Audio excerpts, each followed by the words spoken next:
All right, so I've been wanting to try this pair of sneakers out for a while now. I finally ended up buying a pair of them. This is the On Cloud Tilts, and obviously Zendaya is kind of a thing now, doing some big things and working with On as well, which is, I think, super awesome. But anyway, this is a black ivory colorway of the Cloud Tilts, and this is the colorway that I chose. I'm actually pretty impressed with what we have in hand here. So this is my 5th model from On that I've been trying to date, and honestly, they keep making better and better stuff. But in this video, I wanted to give you guys 3 reasons why I think that you should consider buying these things, because I think it's worth a look. I'm really excited to see where this brand takes things from here, though. Obviously, they have a lot of momentum right now with On and Hoka against Nike, I guess, and the glides out there. But On Running definitely has a unique look to the models that definitely differentiate themselves from the other ones on the market. And the funny thing is, if you guys are like me, you guys associate the name Cloud with On, because I thought originally the company was called On Cloud, but it's actually On Running. So funny that we made that association, because the original models were called the On Cloud X, and even more ironic is like those shoes were not very comfortable at all in comparison to the stuff that they have now. But now we have the latest version, the On Cloud Tilts. This one is $160 at retail, and I will say that they do fit true to size in my opinion. My 9.5 fits me just right. Now, a couple words from what they say about the product. All day movement made better. The Cloud Tilt is built with CloudTec Phase with an ultra cushion midsole for smooth, lightweight movement, precision crafted to support your foot's most delicate mechanics. This shoe is perfectly engineered for city adventures. Step in and go. The Cloud Tilt is designed with a smart lock construction that's easy to pull on and off your foot. Plus, speed lacing takes less time to fasten, so you can step in and get going with less fuss. This literally pretty much sounds like the perfect shoe for myself. And I like that they actually call out that these are made for walking. They do have other shoes obviously made for running, so this is kind of more of the casual sort of pair of sneakers, which is right up my alley. Now, straight out of the box, you look at the shoe, I like what they have going on here. The engineered mesh sort of vibes on the upper looks really nice. I like the simple brandings on each side, and then also on like the toe box section and also on the heel. Then the tongue also has the On logo. The tongue is nicely padded, and the laces is what draws me to the shoe first. So that's the first thing, and the first major reason why I think that you should consider getting these. It's a simple thing, but it's the construction of the laces. I really like what they did here of making these laces fixed and just a simple way of putting on and taking off the shoes. For me, simplicity is definitely a thing. I don't like to tie my shoes basically ever. So if I can get around doing that and still have a good amount of lockdown and still feel comfortable and not like I'm gonna roll an ankle because I'm wearing them so loose, which is kind of like an oxymoron, wearing the shoes loose and not expecting to roll an ankle. But I think that they do integrate the lacing system perfectly in this shoe. These are stretchy laces, and then you have the fixed little section at the very top. It's basically the way I wear my shoes as is already. I always use like a double lace at the top to make it a little bit more firm and like harder to fall out. But man, they did a great job on that. But anyway, that's the first reason definitely consider to buy. Now, the padding on the tongue, the padding on the collar is nice. It's not super crazy thick, but it's definitely nice, soft, comfortable. But then you work your way down to the midsole, and that's where a lot of the magic happens. Like, I love the idea of what they did here, because they did a different stack of the midsole. You could see the tilted nature of all of the different like orbs in the midsole and the spacing. That's totally different than what we've seen in the past. Like, I have the Cloud Surfers out here just for comparison, and you could see that all of the Cloud Surfers, it kind of falls down like a domino, the way that the spacing happens in the midsole. But this one has definitely a tilt nature to it, and then it tilts downwards and stuff. So not something we've seen in the past, but I will tell you, the on feet, these things feel really good, and that's the second reason I think you should consider, is just the midsole comfort is actually really, really nice. It's really soft underfoot, but not too soft and squishy where you're feeling like you're gonna roll an ankle or anything like that. I think they did a nice balance with the materials. So you feel a little bit snappy, but you definitely feel supported, and you definitely feel like there's a good amount of cushion. It's a tough balance to make, honestly, in this day and age. And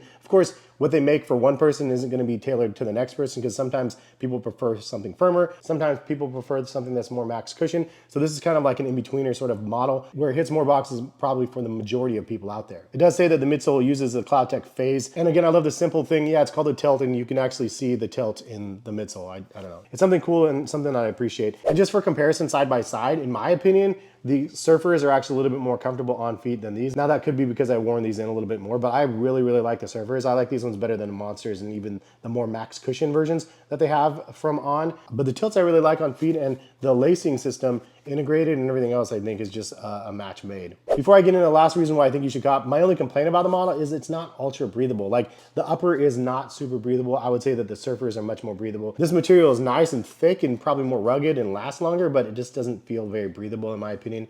And so if you want a shoe that's gonna have like extra breathability, this one might not be the best one. And hand in hand, without breaking out the scale, I would say that the Surfer is a little bit lighter as well. I'll link both of these in the description if you guys are interested in purchasing either. I did a review on the Surfers already on my channel if you guys wanna see that, but updated side by side, I still think the Surfers are my number one. And for efficiency's sake, I brought out the scale, 9.6 ounces, so under 10 ounce shoe. And yeah, 8.4 ounces for the Surfer. So 8.4, lighter, more breathable, softer underfoot. The Surfers are my choice, but that doesn't mean that these are not excellent shoes as well. If you'd like something a little bit firmer than the Surfers, I feel like that is what the experience is on here. The lockdown's better, the all-around usage of these are probably gonna be a little bit better. And the last reason I think you should consider buying these, paired with the laces, I love the idea of these being a step in and go sort of pair. You do have to kind of hold on the tongue and hold onto the heel and step in, but I do like the idea of them being easy to get on. Having the ability to step in and go is nice, especially as an active dad. Two little ones, I'm always late for something.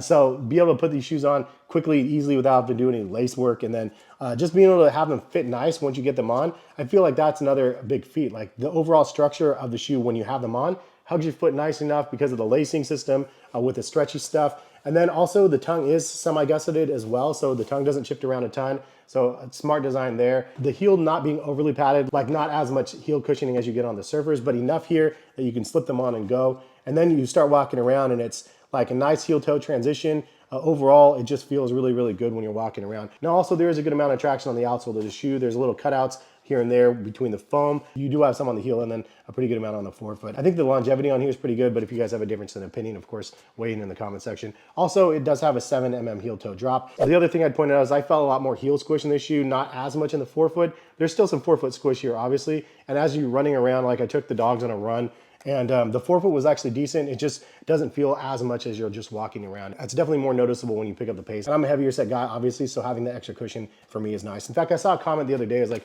I don't know why everybody thinks cushion's good, blah, blah, blah. Like cushion's bad for you. But I'm like, dude, you probably weigh 110 pounds. Like I'm a bigger guy. And like the cushion, especially my old age, having extra cushion under my joints is really nice. Even if there's a small compromise to some stability of the shoe, overall, if there's extra cushioning, it's a plus. Now that's the thing I like to try to find the best of like a shoe that feels soft underfoot, but also has good stability. And honestly, it's a tough balance in between that. So that's where some of the brands come up with stuff that's just too soft and squishy, and sometimes you feel like you're gonna break an ankle. Like the Nike Vaporflies is an example for me, one where historically I felt like I was gonna roll an ankle. The last version was a little bit better, but some pairs feel really good when they're soft and the other ones feel a little bit better when they're firmer. And you do have a good amount of like heel width and stuff in some models. I would say it is a standard shoe. It's not overly wide foot friendly. Like if you have a really wide foot, you might have a hard time putting the shoe on because of the constriction of the laces. And that's kind of the nature of like having bigger feet, bigger ankles. You're gonna have to pull a little bit more to get this thing on, and then it's gonna feel a little bit more locked down because of it, which could be a good thing. But it could be a little bit snug for people that with like extra wide feet. So I'm throwing that out there. And I did see a comment on one of my recent videos saying, hey dude,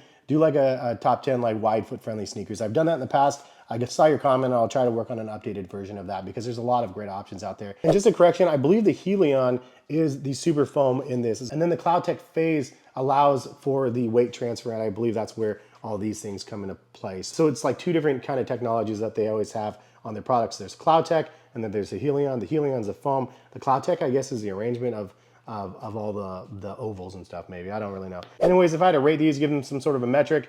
For the pros, the lacing, the cushioning, for sure. Great all-around pair. I love the fact that they're easy to slip on. All of those are massive pros.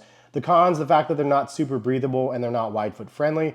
Also, the traction may be something in the future. As for sizing, again, I went true to size and the retail price is $160 again. Stability, I would give it an 8 out of 10. Breathability, I'd give it like a 6.8 out of 10. It just, for me, it didn't feel super breathable.